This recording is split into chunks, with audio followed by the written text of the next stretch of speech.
Y estamos hablando de cómo Dios de repente cambia lo que sería el camino. No cambia el propósito o el objetivo, sino la forma de alcanzar lo que uno quiere o lo que uno de repente desea. Pero yo quiero quizás completar un poco ese concepto y quiero hablarles de Dios, de los desvíos. La palabra en inglés sería detour. Yo sé que ustedes están más americanizados y conocen ese concepto, porque Dios no es un Dios desviado. No vamos a decir esa forma, pero estamos hablando de una forma, otro camino, un detour, de un desvío y de lo imposible. A Dios le encanta eso. Y quisiera que leyéramos en el libro de Éxodos, capítulo 13, versículo 17 al 18, y ponga atención a lo que la palabra de Dios dice acerca de la manera de pensar de Dios. Dígale a la persona que está al lado, vas a conocer cómo piensa Dios.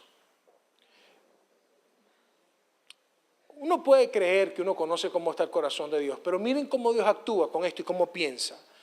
Dice, cuando por fin el faraón dejó salir a los israelitas, Dios no los guió por el camino principal que atraviesa el territorio filisteo, aunque esa era la ruta más corta a la tierra prometida. Dios dijo, si los israelitas llegaran a enfrentar una batalla, podrían cambiar de parecer y regresar a Egipto.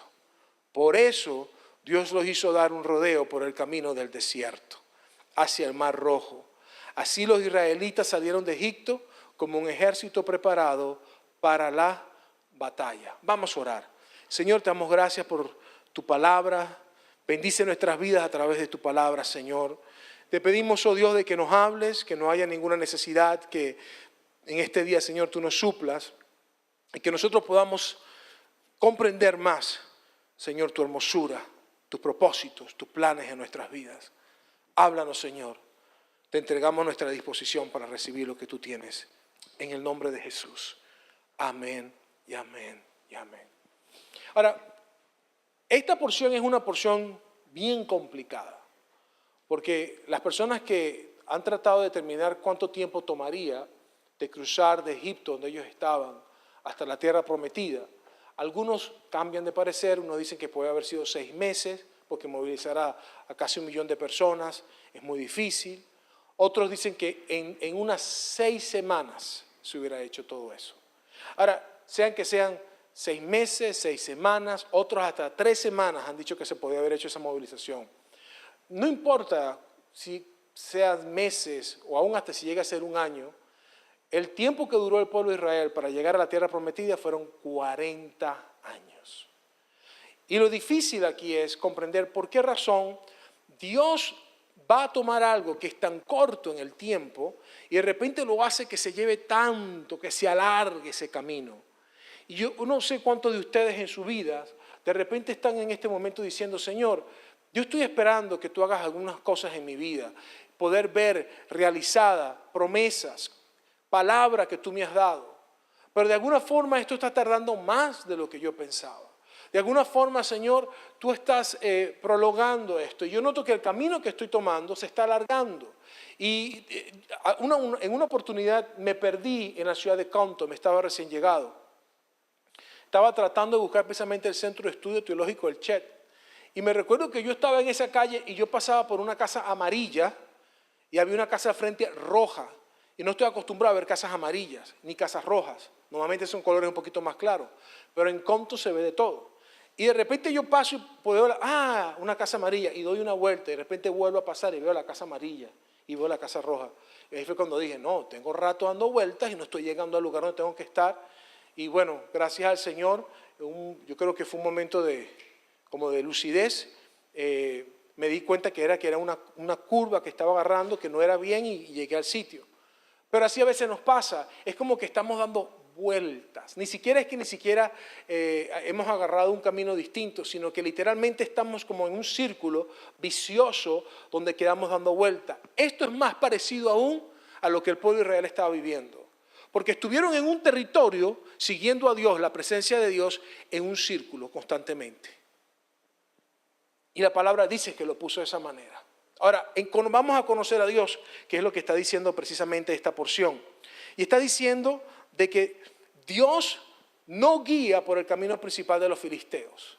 Y el punto ahí era los filisteos, porque el enemigo que ellos conocían del cual ellos estaban en ese momento huyendo eran los egipcios.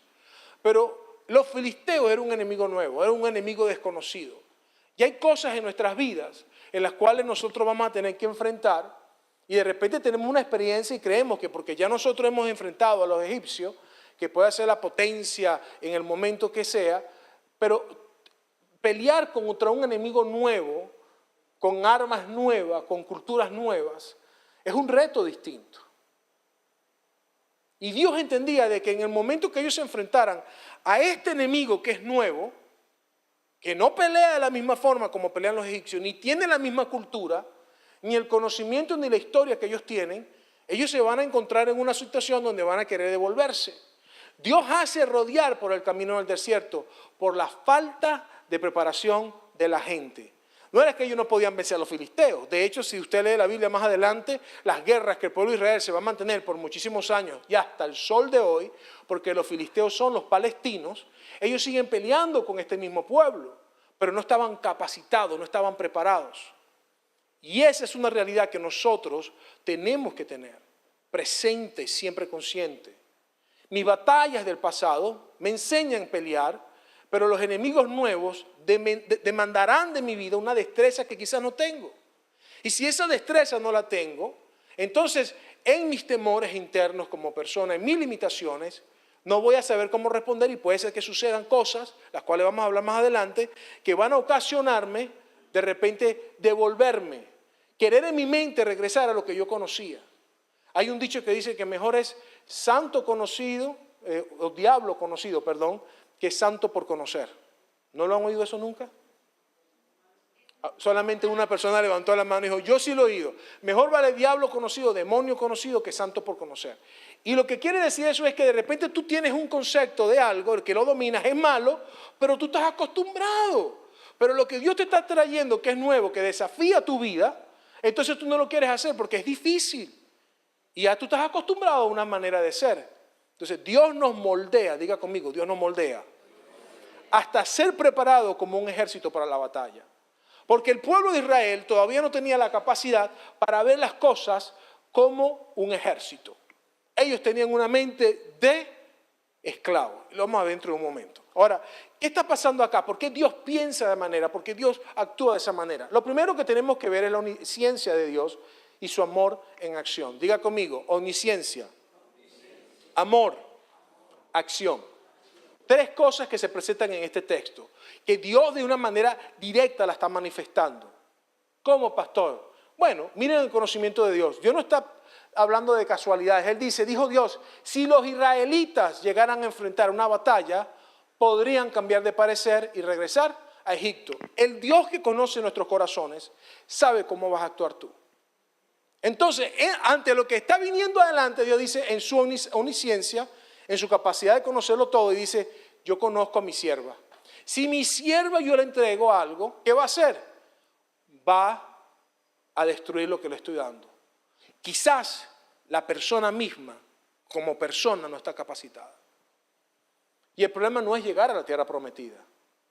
El problema está cuando yo no estoy listo como persona para entrar a las promesas de Dios. Y le voy a decir algo. Puede ser que Dios te entregue una bendición y sea la bendición de Dios para ti. Pero si tú no estás preparado, esa bendición se va a convertir en tu maldición.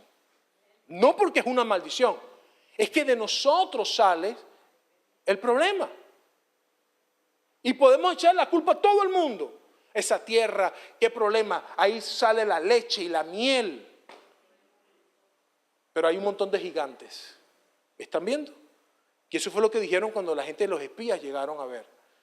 Porque si yo estoy acostumbrado a comer lo que me dan como esclavo, ¿y qué se imagina usted que le darían a un esclavo?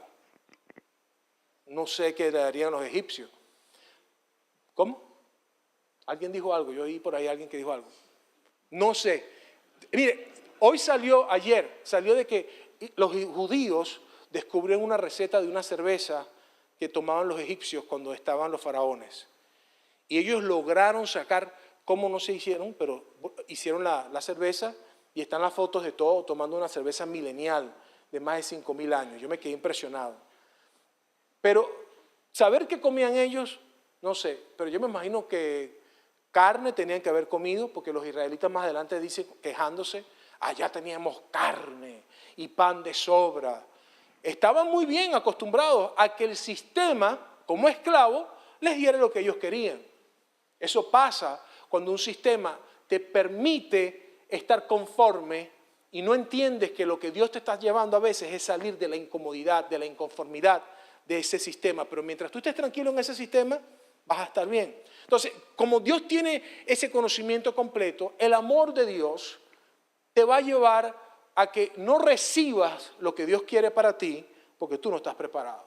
Entonces, por eso Dios, y esto es lo que estoy leyendo, por eso, después que dice ese versículo que leíamos, dice, por eso Dios los hizo dar un rodeo por el camino del desierto. En otras palabras, si te encuentras dando vueltas y no has llegado donde Dios quiere, puede ser que sea Dios mismo que te tiene dando vueltas para protegerte de ti mismo o del enemigo que te vas a enfrentar porque no estás preparado. Y uno, cuando oye eso, se molesta y dice, oye Señor, pero tienes que ser transformado. Tú tienes que pasar por un proceso para poder llegar a estar listo para recibir. Por eso, por el amor de Dios, la palabra del Señor dice que la bendición de Dios no añade tristeza. No te va a dar tristeza. Cuando la bendición de Dios se te entrega y es lo que Dios quiere para ti, tú estás preparado, esa bendición te va a dar prosperidad en tu vida. Te va a llevar a que puedas ver cosas que te van a ayudar a crecer en vez de hacerte que mengues, en vez de hacerte que bajes como persona. Pero tú tienes que estar listo. Hay una porción en la palabra cuando Jesucristo le dice a la gente que le estaban preguntando cómo pedirle a Dios. Dios dice, miren, Dios es un Padre bueno. Aún ustedes que son humanos, si su hijo le pide pan, ¿le darán una piedra? ¿Le darán una serpiente? Y él dice, por supuesto que no. Si usted le está pidiendo a Dios algo que es para su vida, para su bienestar, para su desarrollo como persona, Dios te lo va a dar.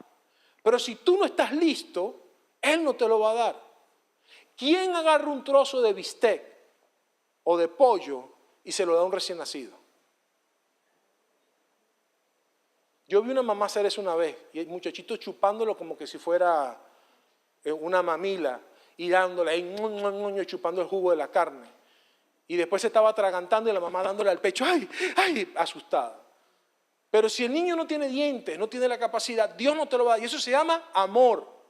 Por amor, Dios te va a dar lo que tú necesitas y no te lo va a entregar antes de tiempo para que no sea tu destrucción. Por eso viene entonces una acción.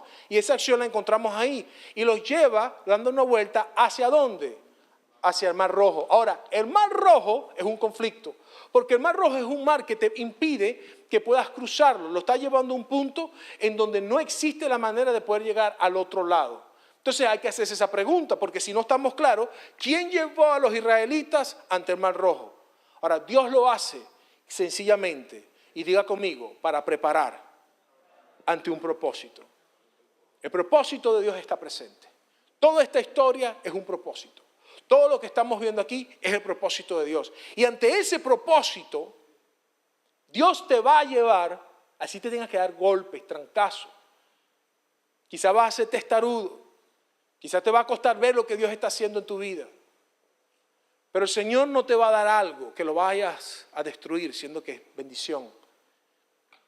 Y el pueblo de Israel necesitaba entender eso. Entonces, lo que les quiero resaltar de lo que acabamos de leer es lo que dice, Dios dijo, si los israelitas llegaran a enfrentar una batalla, podrían cambiar de parecer y regresar a Egipto.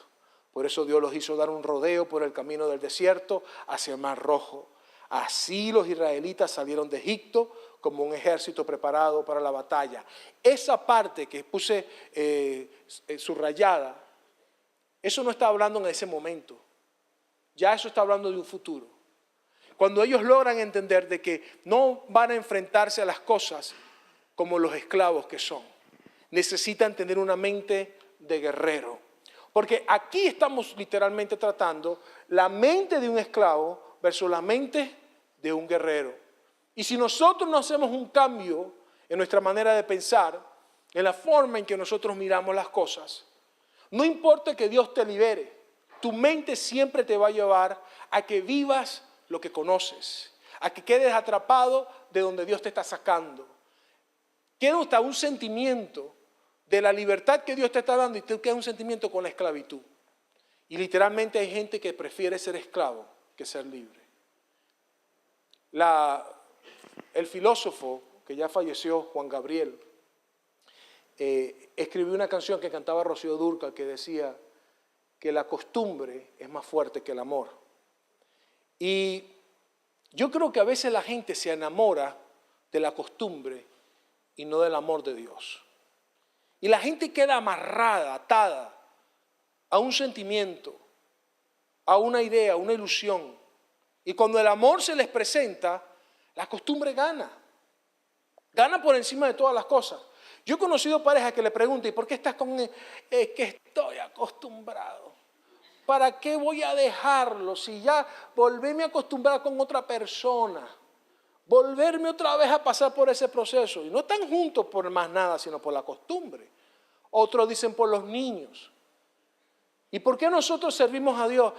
Es que ya yo estoy acostumbrado a hacer estas cosas y para salirme. No, tú tienes que tener algo que va más allá de eso para poder realmente entregarte en una plenitud al propósito de Dios.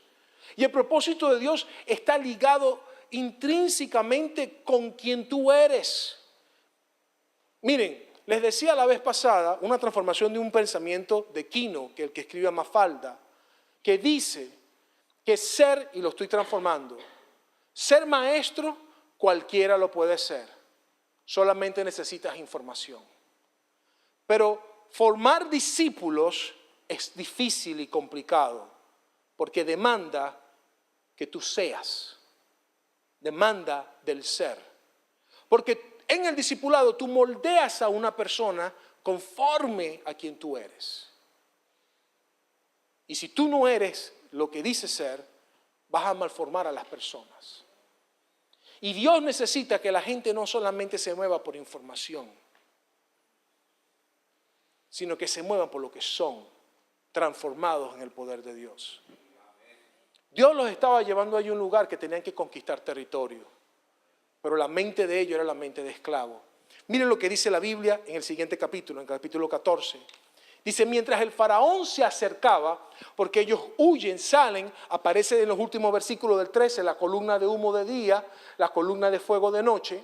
Y dice en el versículo 10, ya del 14, cuando ellos ya están rumbo hacia el Mar Rojo, dice, mientras el faraón se acercaba, los israelitas levantaron la vista y se llenaron, diga conmigo, de pánico. Mantenga esa palabra. Al ver que los egipcios los alcanzaban, mientras clamaron al Señor y le dijeron a Moisés, miren con quién estaban clamando, le clamaban a Dios y le clamaban al líder que estaba al frente. ¿Qué le dijeron? ¿Por qué nos trajiste aquí a morir en el desierto? ¿Acaso no había suficientes tumbas para nosotros en Egipto? ¿Qué nos has hecho? ¿Por qué nos obligaste a salir de Egipto? ¿No te dijimos que esto pasaría cuando aún estábamos en Egipto? Te dijimos, y esto es lo que ellos dijeron, déjanos en paz. Déjanos seguir siendo esclavos de los egipcios. Y esta frase me vuelve loco. Es mejor ser un esclavo en Egipto que un cadáver en el desierto. Y hay gente que cuando están ante las pruebas y las dificultades, dicen yo no voy más a la iglesia. Porque creen en un Dios que es como Aladín, que ahora está haciendo la película Aladín. Necesito una lamparita que yo la froto, sale el genio, le pido 3 deseos y me va a cumplir todo lo que yo quiero. Y le decimos al Señor esa frase molestos al final. Es mejor estar en el mundo antes que meterme evangélico y pasar hambre y necesidad. O no tener amigos. O dejar de pecar. Porque el beneficio que recibía cuando yo estoy haciendo lo indebido, cuando estoy en el mundo, eso para mí era mejor. Y comienzan entonces a haber sentimientos que revelan, no estoy preparado para la bendición. Y a todos nos gusta la bendición. A todos les gusta la gloria. A todos les gusta estar en la posición donde otra persona está en un mejor lugar en algo. Y nos encanta. Y yo les digo, hermano, eso es bueno. Tenemos que tener el deseo de mejorar, de prosperar, de avanzar en nuestras vidas. Pero tenemos que entender que si yo quiero mejorar y avanzar en mi vida, Dios va a demandar de mí una preparación para poder ser esa persona. Si Dios tiene propósitos y planes con mi vida, Él me va a moldear, Él me va a llevar a mí a hacer, porque si usted lo va a hacer mediocre y usted representa a Dios, entonces Dios no quiere esa representación. ¿Cuántas veces usted no oye y dice, ese jefe mío, dice, y que es cristiano? Y mira cómo actúa. Porque cuando usted se representa como siervo, sierva de Dios, donde quiera que vaya, la gente no va a ver su trabajo como un ser humano. Van a decir que usted como cristiano lo que está haciendo habla del Dios en que usted ha creído. Y eso es lo que estaba pasando acá. Y ellos no se identificaban ni con Dios ni con Moisés. Por eso le reclaman a Dios y le reclaman a Moisés. Le reclama a la iglesia, le reclama a los pastores, le reclama a Dios cuando las cosas no se dan como uno desea. Y el problema está de que la falta para recibir la bendición no es que Dios no la haya dado, no es que de la boca de Dios ya no existía esa tierra prometida, no es que Dios no había preparado ese lugar, era que nosotros, como el pueblo de Israel, no estamos listos para recibir, porque hay un problema en la mente. Y eso se le llama paradigmas, modelos, estructuras de miedo que están dentro de nosotros, que nos impiden poder avanzar. Y hay una frase que se llama los tres amigos. Y yo creo que en el miedo existe lo que llamamos los tres amigos. El miedo siempre llama a dos amigos más. Y estos amigos siempre se juntan. Y que nosotros nos vamos a encontrar, y la semana pasada estaba hablando precisamente de eso, del poder del miedo versus el poder de la fe. Pero yo quiero que entienda que el miedo se lleva a niveles. Y el miedo te va a llevar a ese punto. Comienzas con miedo y tú dices, ¿qué pasa? No es que tengo miedo. El miedo te paraliza o te empuja. Puede ser que por miedo tomes decisiones que no son.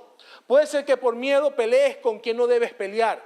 Puede ser que por miedo te paralices y no avances cuando Dios te dice que avances. Y ese miedo te va a llevar a una ansiedad. ¿Qué es ansiedad? Ansiedad va más allá de un sentimiento. Es una situación donde tu mente no puede dejar de pensar en el miedo. El miedo toma control de todo lo que tú tienes. Los pensamientos, te acuestas a dormir y estás soñando con un problema específico. Sientes de que estás perdiendo control hasta el punto que pierdes control y llegas a lo que se llama pánico. ¿Cuántos de ustedes saben lo que es un ataque de pánico? Y aquellos que lo sufren entienden muy bien de que usted va a tener una serie de sentimientos. Son 13 diagnósticos para una persona con pánico, que va desde que se le duerman las piernas, un dolor en el pecho, puede sentir que le falta el oxígeno, puede sentir de que se va a morir, es un pensamiento que las cosas que está viviendo van a llegar a un punto donde no tiene solución, a veces sienten hormiguitas en las manos, y uno puede caer en una situación de pánico por motivo de un miedo que pasó de miedo a ansiedad, y de ansiedad se siente que está en pánico. En la ansiedad hay gente que le provoca salir corriendo. Todo el mundo tranquilo y ve a la persona que está haciendo así en las piernas. ¿Y qué te pasa? Tengo ganas de salir corriendo. ¿Qué pasa? Siente que algo está viniendo contra su vida. Ahora, comprenda lo que le estoy hablando. Eso es parte de todo ser humano, de tener estas experiencias. Pero miren lo que está sucediendo. En el versículo 10 al 11 dice, mientras el faraón se acercaba, Moisés obedeció a Dios. Empezó a seguir la columna de humo. ¿Para dónde lo lleva Dios según leímos? Para el Mar Rojo. El Mar Rojo es una planicie inmensa de un mar que no pueden cruzar. El que se quiere tirar a nadar sabe que se va a ahogar, no va a llegar al otro lado. Y tienen detrás de ellos a los egipcios que lo están arrinconando, lo están llevando al punto donde lo que tienen al frente es solamente el mar. Y dice, nos morimos. No tiene escapatoria. Y dice la palabra, los israelitas levantaron la vista. Diga conmigo, levantaron la vista. Comenzamos a movernos contra la fe. Porque la fe no se ve. La fe no se mueve por lo que nosotros vemos. Ni las circunstancias. Y dice, levantaron la vista y se llenaron ¿de qué? Aquí no fue solamente ansiedad. Aquí no fue miedo. Yo me imagino y gritando y exclamando. Entonces clamaron al Señor. Y ellos literalmente por eso le dice, prefiero estar vivo como esclavo que muerto. Eso habla del corazón. No creyeron que el que los sacó de Egipto era Dios. Y hay gente que a veces viene a este país y dice, no, aquí Dios no me trajo Dios. porque las cosas no me están yendo como yo quiero. Te encuentras frente al mar rojo y te encuentras también al enemigo por el cual estás saliendo de tu país. Puede ser una relación, puede ser trabajo, puede ser problemas políticos, puede ser lo que sea. Y dice, Señor, aquí estoy frente al mar y estoy frente al enemigo. ¿Para dónde voy a agarrar? ¿Para dónde voy a ir? ¿Y qué es lo que le pasa a Moisés? También nosotros los líderes, hermanos, tenemos que procesar el pánico de la gente. Y Dios le había hablado a Moisés. Ya el Señor le había explicado lo que tenía que hacer. Pero Moisés actúa con lo que yo llamo un liderazgo reactivo y no procesado. Moisés estaba aprendiendo a dirigir a este pueblo. Era un proceso nuevo para él. Entonces, cuando viene lo que es un liderazgo reactivo y no procesado, él comienza a hacer lo que él en su pasado le había funcionado. ¿Qué era eso? Comenzó a orar. Y el hombre comienza a orar. Señor, Dios, ¿qué vamos a hacer? Los enemigos se acercan. Y yo le voy a decir una cosa, ese es el problema de nosotros a veces los cristianos. Porque orar es necesario y siempre tenemos que orar, no podemos dejar de orar. Pero llega un momento donde le estamos pidiendo una respuesta a Dios y Dios la entrega, Dios la ha dado, la dirección, lo que hay que hacer, y de alguna manera nosotros no hacemos nada y tomamos los brazos y comenzamos entonces a gritarle a Dios. Y miren lo que pasa en el versículo 15 al versículo 16. Y dice lo siguiente: luego el Señor le dijo a Moisés, ¿por qué clamas a mí? Dile al pueblo que se ponga en marcha, toma tu vara y extiende la mano sobre el mar, divide las aguas para que los israelitas puedan pasar por en medio del mar pisando tierra seca. Entonces son tres etapas de un liderazgo procesado por Dios. Cuando Él actúa, que se pone a estar orando, Él está literalmente actuando por ansiedad. Y muchas veces nosotros ministramos por ansiedad. Los líderes dirigen por ansiedad. Se mueven por el pánico y por el miedo. Cuando el pueblo vino con el miedo, él reaccionó. ¡Ay, Señor! ¿Qué voy a hacer? ¿Cómo voy a actuar? Y Dios le está diciendo, para, Moisés, párame la película. Yo a ti te he revelado mi gloria. Yo a ti te he hablado la palabra claramente. Sabes el propósito. Tú crees que te voy a llevar ante el mar para que te mueras.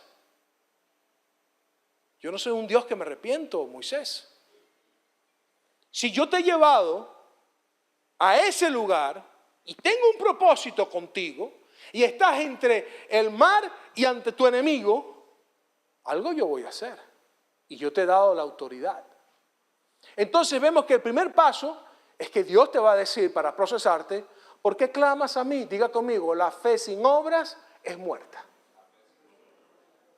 Entonces, es como que le diga al Señor, Señor, yo necesito un vehículo, yo quiero un carro. Y de repente te tocan la puerta. Y cuando abres, viene una persona y te dice, hermano o hermana, estaba orando y Dios me dijo que te diera este carro. Acabo de venir del DMV, aquí tienes el título a tu nombre, aquí tienes la llave, ese es tu carro. Gracias, hermano. Agarra la llave, el título, cierra la puerta y te metes al cuarto. Señor, necesito un vehículo. Señor, necesito un carro. Es absurdo. Eso no tiene sentido. ¿Qué es lo que usted tiene que hacer? Sale a ver el vehículo y lo maneja a ver qué tal está. Usted va a probar lo que Dios le está dando. Cuando nosotros nos enfrentamos al enemigo, Dios te ha dado autoridad. No es una elección y no vas a seguir orando por algo que ya Dios te ha entregado. Por eso le reclama, le dice, ¿por qué clamas a mí? Dile, diga conmigo, dile al pueblo que se ponga en marcha. Dile a la persona que está al lado, hay que marchar. Hay cosas que tenemos que hacer. No podemos estar inanimados ante las circunstancias que Dios nos está llamando. Miren, hay gente que a mí me han dicho, pastor, ¿usted me puede ayudar a conseguir un trabajo? Claro que sí, hermano. Y uno comienza a preguntar y de repente alguien le dice, sí, mire, yo tengo otro trabajo. Y la persona le entrega la lista de los trabajos y después le pregunta al mes, ¿y cómo te está yendo en el trabajo? No, todavía no he empezado. No. Oh, ¿y cómo es eso?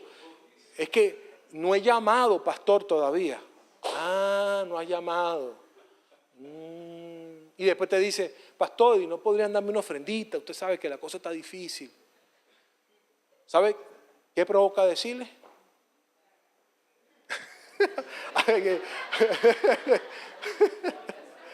Provoca decirle, ponte en marcha. En otras palabras, vete a trabajar. Así de sencillo. Las acciones son necesarias. La práctica y la ejecutación de lo que Dios te ha dicho. Ahora, toma tu vara y extiende la mano. La vara, diga conmigo, la vara representa la palabra y la autoridad de Dios. Cada vez que Moisés iba a hacer algo, tomaba su vara. Cada vez que Moisés ejecutaba, con la vara lo hacía. La vara es lo que él usaba también para castigar. Con la vara también él hacía los milagros. Esa es la autoridad de Dios. Entonces usted tiene que tomar la palabra de Dios y ponerla en uso. Y ya el plan estaba claro. Dios le dice, Moisés, ese problema que tienes al frente, tú necesitas hablarle, tomar mi palabra, la autoridad, y entonces ejecutar las cosas. Ahora, ¿por qué Dios permite todo esto? Porque Él quería que pudiéramos experimentar lo que se llama la revelación del poder de Dios. El pueblo no llegó a ese punto para que ellos perecieran. El problema es que era un pueblo que no tenía una relación con Dios. Conocían de Dios por tradición. Moisés conocía de Dios por lo que su mamá y la tradición judía tenían. Ellos tenían un Dios, hermanos, como los Avengers, de película. Un Dios de comiquitas, de caricaturas. Es como la mitología griega. Hoy nosotros tenemos que entender que nuestro Dios no es una fantasía. No es un superhéroe que ha creado un personaje que está ficticiamente ayudándonos. Y cuando el pueblo llega ante esa situación, aunque ellos cantaban, aunque ellos hablaban de Dios, no utilizaban esa autoridad porque la comunicación y la relación con Dios no estaba, pero Dios sí tenía esa comunicación. Por eso cuando Moisés, Dios se le presenta y se le revela en la zarza, después que le dice quítate las sandalias y le comienza a hablar de que tiene un propósito, le dice, he oído el clamor de mi pueblo. Dios estaba caminando en Egipto cuando ellos eran esclavos. Dios escuchaba. Yo quiero que entiendas que aunque tú no has visto al Dios en tu vida real, actuando en tus conflictos y en tus problemas, Dios está caminando en medio de ese problema, escuchando el clamor que todavía no se ha resuelto. Y a veces nosotros se nos olvida lo que el Señor es. Y cantamos victoria y salimos emocionados. Y de repente oramos oraciones que son ligeras. Y Dios dice, no, mi pueblo tiene que tener mi revelación. Por eso entonces leemos en el versículo 21 a 22, y luego Moisés extendió la mano, ya después que Dios le abra sobre el mar. Y el Señor abrió, diga conmigo, Dios abrió un camino a través de las aguas. Miren, las aguas son bendición, pero como está pasando ahorita en el medio de los Estados Unidos, un montón de agua es una inundación. Y nosotros no fuimos creados para ser seres que vivan en las aguas. Y nos enfrentamos a circunstancias difíciles. Entonces dice que las aguas se abrieron mediante un fuerte viento oriental. El viento sopló durante toda la noche y transformó el lecho del mar en tierra seca. Entonces el pueblo de Israel cruzó por en medio del mar, caminando sobre la tierra seca, con muros de aguas de cada lado. Ahora, volvemos otra vez a entender esto. Dios nos dirige ante el mar rojo. ¿Quién lo hizo? Diga conmigo, Dios. ¿Quién te lleva ante lo imposible? Dios. No para que tú pienses que me va a matar. Y eso es lo que a veces nos trae. ¡Ay, el fin de la vida! Se acabaron. No, créale a Dios. No pierda la fe en Dios. Dios es experto en lo imposible. Y Dios permite que el enemigo también nos siga. Porque cuando tenemos lo imposible al frente y tenemos al enemigo, usted sabe que solamente Dios es el que puede operar. Porque si tenemos de alguna manera la capacidad nosotros de hacer algo, cuando salgamos del problema decimos, ay, pero qué inteligente fui yo. Qué grande. Wow, qué destreza tengo. Pero cuando usted está entre la espada y la pared, como se dice, entonces usted puede decir, Dios nos libra de lo imposible y nos hace conocer su poder en medio de esta circunstancia. Yo escribí esto y lo puse en un artículo que salió publicado en esta revista de teología acerca de este tema. Podemos caminar en lo seco, podemos cruzar el mar de lo imposible. Si el viento de Dios, el viento de su espíritu, abre los caminos. Porque muchas personas no se dan cuenta que fue el viento en la noche lo que sopló las aguas. Y yo creo que así como nosotros oímos en el libro de Hechos, que como un viento recio entró, y eso fue una señal o una manifestación de lo que estaba sucediendo de Dios. También yo puedo entender de que el viento de Dios en mi vida, el soplo del Espíritu Santo en mi vida, no tan solamente es para llenar la sed y hacerme sentir bien, sino que el poder de Dios puede apartar aquello que impide que el caminar de mi vida pueda llegar a la promesa de Dios o al lugar donde el Señor me va a empezar a llevar a caminar dirigido por Él. Dios tiene el poder para transformar las circunstancias, pero tengo que entender que el viento de su espíritu es el que nos abre el camino. Cuando dice que ellos caminaron por el mar, después Dios revelándole a los apóstoles, dice que fueron bautizados. Y uno de los ejemplos que se usa del bautismo es haber caminado por las aguas, aunque ellos literalmente no fueron mojados, sino sus pies, pero el hecho de que estaban esos muros de agua es un bautizo. Y de igual forma, antes de que los muros de purificación se puedan dar, el Espíritu tiene que soplar en tu vida. Yo no separo estas dos cosas. Hay una conexión. Y cuando el Espíritu prepara el camino para que tú camines en seco, entonces eres bautizado en un mar que tiene el poder de limpiar tu vida y de destruir tu enemigo. Ahora, eso es lo que llamamos el poder transformador. ¿Qué implica el poder transformador? Versículo 27 al 28 dice, entonces cuando el sol comenzaba a salir, ese viento fue toda la noche, Moisés extendió su mano sobre el mar, ya estaban cruzando todos, y de repente comienzan a cruzar los egipcios del otro lado, porque vieron y dijeron, no, estas aguas ya podemos alcanzarlo. Y se meten donde no deberían entrar. Y dice la palabra del Señor, Moisés extendió su mano sobre el mar y las aguas volvieron con fuerza a su estado normal. Los egipcios trataron de escapar, diga conmigo, trataron de escapar, pero el Señor los arrastró al mar. Enseguida las aguas volvieron a su lugar y cubrieron todos los carros y a sus conductores, el ejército completo del faraón. No sobrevivió ni uno de los egipcios que entró al mar para perseguir a los israelitas. Entonces, es cuando nosotros tenemos la revelación de Dios y llega del poder y llega precisamente lo que nosotros llamamos la autoridad sobre las circunstancias. Porque uno cree que las circunstancias rigen a Dios como nos rigen a nosotros. Pero entiéndame, comprenda lo que la palabra nos está indicando. No es las circunstancias, es Dios. La misma mano que representa, veas, agarre su mano, ponga su mano hacia el frente. Con esa mano usted destruye o usted edifica. Y si esa mano tiene la palabra de Dios, la vara de Dios, esa mano abre caminos o esa mano también cierra caminos. Y Moisés extendió su mano para que las aguas se abrieran. Moisés extendió su mano para que las aguas volvieran y Dios destruye al enemigo con el mismo poder que nos libera. Entonces, sucede un cambio. Por esa razón, el enemigo es destruido con lo que Dios nos liberta.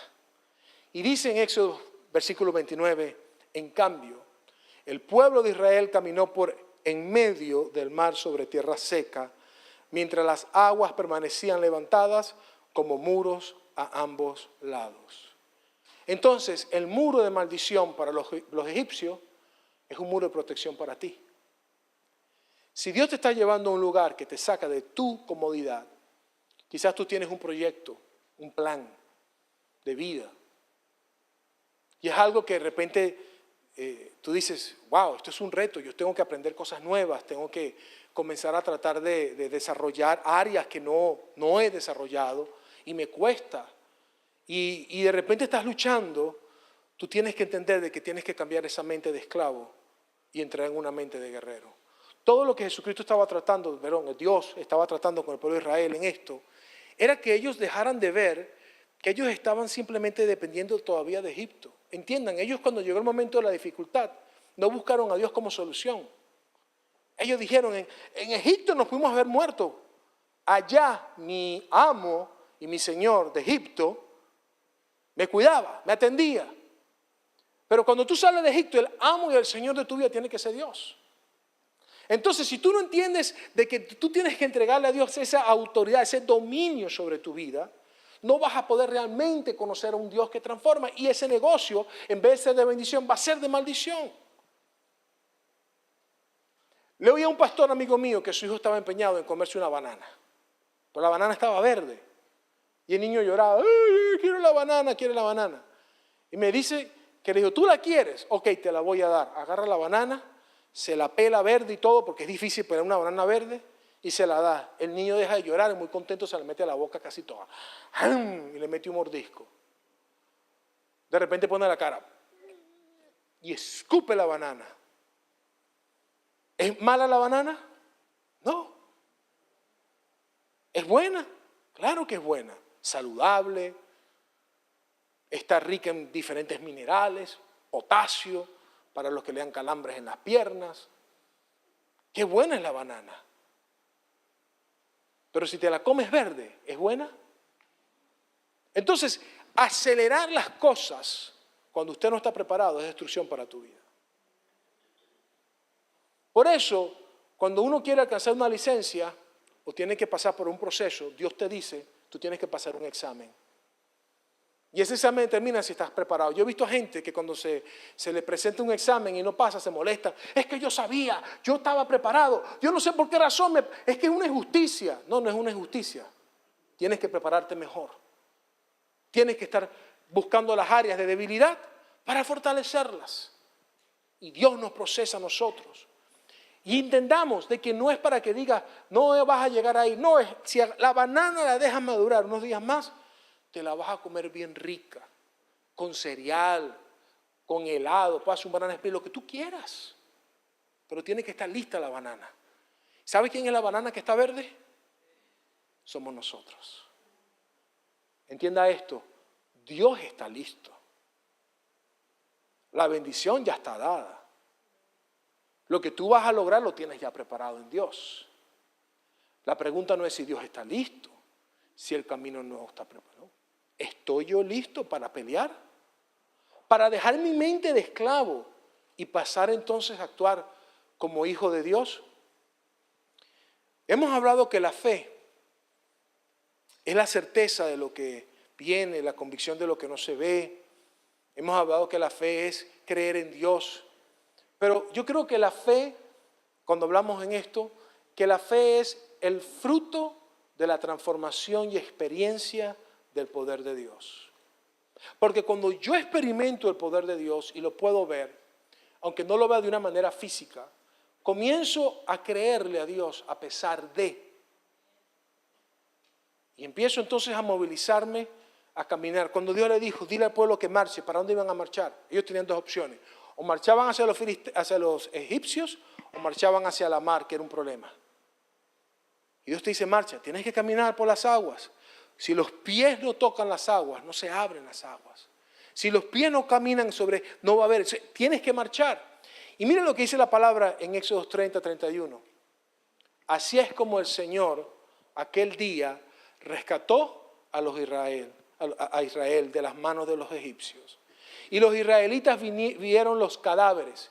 Ellos pensaban que iban a ser los cadáveres, pero ellos vieron los cadáveres de los egipcios a la orilla del mar. Diga conmigo, vieron los cadáveres. y los flotando, los muertos hacia la orilla estaban llegando. Cuando el pueblo de Israel vio el gran poder que diga conmigo otra vez, el pueblo de Israel vio el gran poder que el Señor había desatado contra los egipcios. ¿Estaban viendo a Dios? No, pero estaban viendo la manifestación de Dios. Ahí empiezan a creer, wow, Señor, tú eres grande. Entonces llegamos con lo que quiero terminar y pasa algo que es una transformación. Uno puede estar llorándole todos los días a Dios, ¿por qué, Señor? Me abandonaste, me dejaste, te olvidaste de mí. Y pusiste a ese pastor o pastora que no me atiende, no me pone atención. No está cuando lo necesito. Pero cuando yo miro el poder de Dios y comprendo de que yo no dependo nada más del ser humano. Cuando yo aprendo a caminar en lo que la promesa del Señor me da, cuando aprendo a entender los misterios de Cristo. Porque dice en Hebreos que Él se mantuvo dejando todas las cosas de Faraón porque iba hacia una dirección distinta, hacia Cristo. Entonces, dice la palabra, pusieron su fe, diga conmigo, pusieron su fe. Ahora, me encanta porque eso implica que tú puedes agarrar tu fe y ponerla en un sitio. Puedes ponerla en el lugar que no es. Ay, mi fe, cuando me llegue el chequecito, cuando me lleguen los taxes, cuando me llegue la suegra, cuando me llegue lo que sea, ahí sí, no, Dios te dice, tú tienes que poner tu fe en Dios. Y dice, entonces pusieron su fe en el Señor y en su siervo Moisés. Miren, ¿qué revela eso? Estaban obedeciendo a Dios y obedeciendo a Moisés. Estaban saliendo de Egipto, pero no tenían fe ni en Dios ni fe en Moisés. Y ahí quiero dejarlo con esta pregunta. ¿En dónde está puesta tu fe? Más de uno estaba poniendo su fe en su fuerza y en su fortaleza. Más de uno estaba creyendo, es que yo me la sé toda. Yo soy un experto con los ladrillos y los bloques. Yo ya era hasta jefe de la cuadrilla, del escuadrón que trabajamos haciendo bloques y ladrillos. Y Dios le dice, ¿saben qué? Hasta que estos no mueran y entiendan de que yo no quiero que ellos hagan bloques y ladrillos. Y que esa experiencia estuvo buena mientras estuvieron allá, pero ahora yo los estoy sacando de esa manera de pensar de esclavo. Hasta que yo deje de estar buscando ajos y cebollas. Y ahora entiendo que Dios me está hablando de leche y de miel. Que Dios no quiere que siempre sigas pensando de una manera como cola, sino que algún día tienes que ser cabeza. Entonces no vas a poder entrar a esa tierra prometida. Y entender de que todo proceso no es de un día para otro. Y si uno dice, Señor, ¿cuánto tiempo se va a tardar eso? Que es la otra pregunta. Y uno dice, Señor, ¿y cuánto tiempo para que podamos conseguir lo que yo quiero? ¿Cuánto tiempo? Yo quiero que cambies esa pregunta, la dirección que es Dios y Moisés y el mar y los egipcios. La pregunta es, ¿cuánto tiempo voy a tardar yo para que mi mente entienda que si voy a la batalla con los filisteos, yo no me voy a rendir? Yo voy a pelear. Porque Dios me ha llamado a conquistar sus promesas. No me voy a conformar con vivir en la mediocridad de Egipto. Y mientras tú me estés procesando, Señor, quiero que me cambies. Y dígale a Dios, Dios, lo que tienes que hacer en mi vida, hazlo pronto. Quiero estar listo. Que nada impida para que yo pueda entrar en tu bendición. Cierra tus ojos. Si en este momento hay sueños, hay aspiraciones, hay desafíos, yo quiero que se la entregues a Dios y le digas, Señor Jesús, hoy venimos delante de tu presencia, creyendo de que tú nos has dirigido hasta este mar rojo y que tenemos a nuestro enemigo detrás de nosotros. pero creemos en tu palabra. Ayúdame, Señor, no tan solamente a orar, sino también, Señor, a marchar, a creer en tu palabra, a levantar mis manos con la autoridad que tú me has dado. Y abre, Señor Jesús, caminos donde no hay, para caminar en lo seco, para ver tu gloria. Te lo pedimos en el nombre de Jesús, Señor. Cambia mi mente de esclavo a hijo de Dios. Te lo pedimos en el nombre de Jesús, creyendo, Señor. Amén y amén y amén.